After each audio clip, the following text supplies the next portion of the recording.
नमस्कार। दिन भर की तमाम खबरों को लेकर मैं हूं आपके साथ सुरेंद्र जोशी। आप देख रहे हैं हलचल .न्यूज। बुलेटिन की शुरुआत करें उससे पहले देखिए आज की हेडलाइंस। केगड़ी में आ गए नए तहसीलदार, अब कब खत्म होगा नए भवन का इंतजार। अजमेर रोड पर 1.25 साल से बनकर तैयार है करीब 1.5 करोड़ रुपए की लागत से बना नया तहसील कार्यालय भवन। सावर में भी तहसीलदार शिवन्या गुप्ता ने संभाला कार्यभार। कृषि उपज मंडी में हो रही है विभिन्न कृषि जिन्सों की बम्पर आवक। मंडी प्रांगण में चारों ओर नजर आ रही है माल की ढेरियां। गटियाली के कबड्डी खिलाड़ी प्रिंस शर्मा का हुआ राष्ट्रीय स्तर पर चयन। बगेरा गांव में सिंघाड़े की खेती बनी कई परिवारों के जीवन का आधार। पंचायत चुनाव में योग्य उम्मीदवारों की तलाश शुरू। भाजपा ने कादड़ा में बैठक आयोजित कर की पार्टी कार्यकर्ताओं से रायशुमारी। और अब खबरें विस्तार से। केगड़ी तहसील कार्यालय में नवनियुक्त तहसीलदार राहुल पारिक द्वारा यहां अपना कार्यभार ग्रहण करने के बाद लगभग 2 माह से रिक्त पड़ा तहसीलदार का पद तो भर गया है, मगर अभी तक तहसील को अपना नया कार्यालय भवन नहीं मिल पा रहा है। जबकि गौरतलब है कि पिछले करीब 1.25 साल से यहां अजमेर रोड पर करीब 1.5 करोड़ रुपए की लागत से नया तहसील कार्यालय भवन बनकर पूरी तरह से तैयार है। हम आपको बता दें कि 2 महीने पहले यहां नियुक्त तहसीलदार कपिल शर्मा का आरएएस में प्रमोशन होने के बाद यहां तहसीलदार का पद खाली हो गया था। लगातार 2 महीने तक तहसीलदार का पद खाली रहने से कई कामकाज भी प्रभावित होने लगे थे। इसी बीच पिछले दिनों राजस्थान सरकार ने एक आदेश जारी कर यहां रिक्त चल रहे तहसीलदार के पद पर टोंक से राहुल पारिक को केकड़ी नियुक्त कर दिया, जिस पर नवनियुक्त तहसीलदार पारिक ने यहां अपना कार्यभार भी ग्रहण कर लिया। मंगलवार को तहसील कार्यालय के समस्त कर्मचारियों सहित तहसील कार्यालय में मौजूद पटवारियों द्वारा नवनियुक्त तहसीलदार पारिक का माला एवं साफा पहनाकर स्वागत किया गया। कार्यभार ग्रहण करने के बाद पत्रकारों से बातचीत करते हुए उन्होंने बताया कि आम जन के कार्य तत्परता से निस्तारित करना उनकी पहली प्राथमिकता होगी।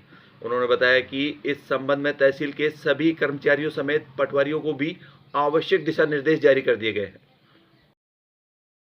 आज कार्यभार ग्रहण किया है, किस तरह की प्राथमिकता है आपकी तहसील क्षेत्र में? तहसील से मेरी प्राथमिकता है कि सभी कार्यों को मैंने निर्देश दिए कि आम व्यक्ति कोई परेशान नहीं होना चाहिए, सकारात्मक होकर कार्य करें। इनकी यदि कोई समस्या है तो मुझे आगे स्पष्ट बताएं। बाकी आम व्यक्ति के लिए बिल्कुल सकारात्मक रहें, वो परेशान नहीं होना चाहिए।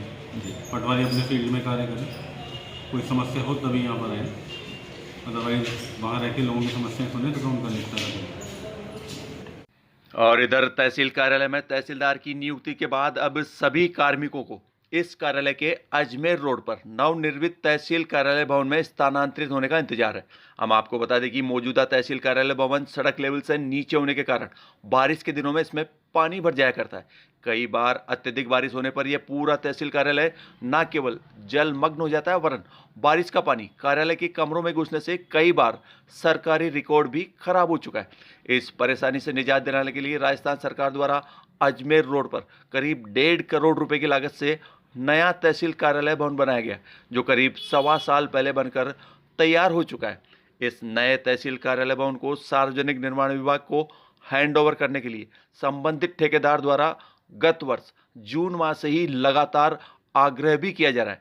बताया जा रहा है कि पीडब्ल्यूडी के कई वरिष्ठ अधिकारी भी इस नए कार्यालय भवन का निरीक्षण कर इसको ठेकेदार से टेक ओवर करने पर अपनी मुहर लगा चुके हैं, मगर अभी तक इस भवन को ठेकेदार से टेक ओवर कर तहसील कार्यालय के हैंड ओवर नहीं किया गया, जिससे 1.25 साल पहले पूरी तरह तैयार होने के बावजूद तहसील कार्यालय को पुराने भवन से नए भवन में स्थानांतरित नहीं किया जा सका है।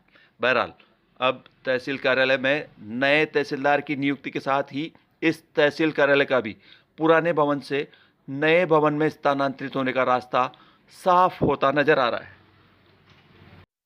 और इधर सावर तहसील में भी नवनियुक्त तहसीलदार शिवन्या गुप्ता ने अपना कार्यभार ग्रहण कर लिया है। नवनियुक्त तहसीलदार गुप्ता ने अपना पदभार ग्रहण करने के बाद राजस्व कर्मचारियों की बैठक भी ली और इस दौरान उन्होंने प्रदेश की सरकार की मंशा के अनुरूप प्रत्येक गरीब परिवार को सरकार की ओर से चलाई जा रही विभिन्न जन कल्याणकारी योजनाओं का भरपूर लाभ मिल सके, इसके लिए सभी कर्मचारियों को आवश्यक दिशा निर्देश दिए। बढ़ते अगली खबर की ओर। कृषि उपज मंडी में इन दिनों विभिन्न कृषि जिन्सों की लगातार बम्पर आवक हो रही है, जिससे मंडी प्रांगण में चारों ओर माल की ढेरियां ही ढेरियां नजर आ रही। सबसे बम्पर आवक ज्वार की है, जो इस बार पिछले वर्ष से 3 गुना ज्यादा बताई जा रही। मंडी समिति सचिव उमेश कुमार शर्मा ने बताया कि इन दिनों मंडी में ज्वार, बाजरा, मूंग, उड़द, मक्का, कपास, चना और तिल की आवक हो रही है। इनमें सबसे ज्यादा आवक ज्वार की है। उन्होंने बताया कि कृषि उपज मंडी में रोजाना लगभग 4000 बोरी ज्वार आ रही है। किसानों को ज्वार के भाव भी अच्छे मिल रहे हैं। बुधवार को मंडी में ज्वार के भाव 1350 से 1750 रुपए प्रति क्विंटल रहे। इसी प्रकार बाजरे की भी रोजाना लगभग 500 बोरी आ रही है। उन्होंने बताया कि बाजरे के भाव 13030 से 13050 रुपए प्रति क्विंटल है। इसके अलावा मंडी में मूंग की रोजाना 400, उड़द की 600, मक्का की 400, कपास की 200 व चना की 100 बोरी की आवक हो रही है। उन्होंने बताया कि मंडी में मूंग के भाव 6870 से 7350, उड़द के भाव 6900 से 7755, मक्का के भाव 2000 से 2070, कपास के भाव 5200 से 5400, चना के भाव 4835 से 5000 तथा तिल के भाव 8275 से 9000 रुपए प्रति क्विंटल है। अभी खरीफ की जो विपणन का भी सीजन चल रहा है, अभी ज्वार, बाजरा, मक्के की बम्पर अराइवल मंडी में हो रही है। जीन्सों के भाव भी अच्छे हैं, जिससे काश्तकार अधिक संख्या में माल लेके पहुँच रहे हैं और जो किसानों को सुविधा मिल रही है। प्लेटफॉर्म पूरी तरह खाली हमने रखवाए हुए हैं किसानों के जीन्सों के ढेरी के लिए। और जो एक्टर जीन्स आ रही हैं वो लगभग 12 से 13 हज़ार कुंटल के आसपास पर डे हमें अराइवल हो रही है खरीफ के सीजन में। और मंडी शुल्क में भी कोई बढ़ोतरी? मंडी शुल्क में हम लास्ट ईयर में लगभग जो पिछला मंथ था उस तक 1.5 करोड़ रुपये आया था लास्ट ईयर, जो इस साल लगभग 3 करोड़ 60 लाख रुपए के आसपास हमें मंडी शुल्क प्राप्त हुआ है। ज्वार की आवक पिछले साल से भी कितना ज़्यादा है? ज्वार की आवक पिछले साल से लगभग 3 गुना हो चुकी है। 3 गुना। रुक करते हैं अगली खबर का।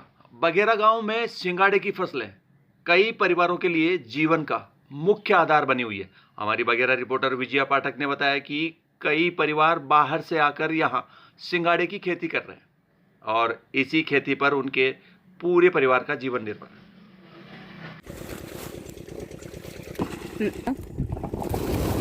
10 कट्टा रोज का 3-4 दिन टूटे। और एक दिन में टूटे ये सब? नहीं, एक दिन में नहीं, 3 दिन में। अच्छा, तो फिर खराब को नहीं, मतलब ताजा ही रहो? ये तो ताजा का ताजा जा रहा है, काल और तोड़ा। अच्छा, काल रोजीना का रोजीना जा रहा है। बढ़ते हैं अगली खबर की। घटियाली निवासी एक कबड्डी खिलाड़ी का राष्ट्रीय स्तर पर चयन हुआ है। धाकड़ स्पोर्ट्स अकादमी राजस्थान के निदेशक रमेश धाकड़ ने बताया कि पिछले दिनों विद्या कॉलेज पालड़ी भिलवाड़ा में राज्य स्तरीय टूर्नामेंट हुए। उनमें 19 वर्ष में घटियाली गांव निवासी प्रिंस शर्मा पुत्र नाथूलाल शर्मा का राष्ट्रीय स्तर पर चयन हुआ। यह खिलाड़ी 29 से 31 अक्टूबर तक जयपुर में आयोजित होने वाली राष्ट्रीय कबड्डी प्रतियोगिता में राजस्थान का प्रतिनिधित्व करेगा। आगामी 23 नवंबर को होने वाले पंचायत चुनाव को लेकर केकड़ी क्षेत्र में राजनीतिक सरगर्मियां जोर पकड़ने लगी है।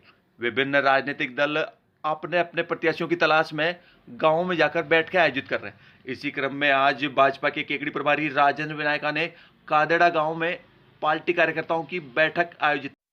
इस बैठक के दौरान उन्होंने पार्टी कार्यकर्ताओं से आपसी रायशुमारी कर किसी एक नाम पर सर्वसम्मति बनाने की अपील की।